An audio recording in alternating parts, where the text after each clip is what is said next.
Okay, the last question is, how effective are the Clean Water Act projects and programs?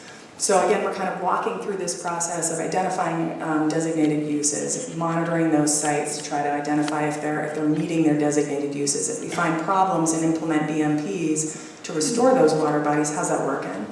And so we have some monitoring that we do on an annual basis. I think that our budget for this work, I can't remember, it's not a whole lot of money. It's a small pot of money to cover this question on a statewide basis. We have, I think, a couple projects in the Lake Superior Basin, a couple watersheds that we're sampling this year.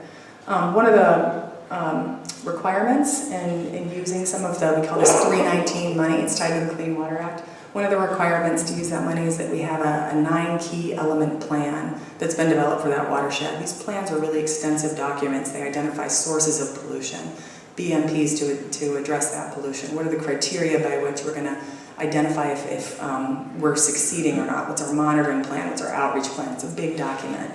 There only is a couple of them in Bayfield County. One is in the Marengo, the Bad River Watershed Association did a couple years ago, and then the Upper St. Croix.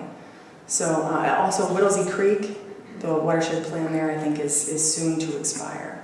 So we can target a little bit more monitoring in certain areas in response to this question as well. Question? Yeah.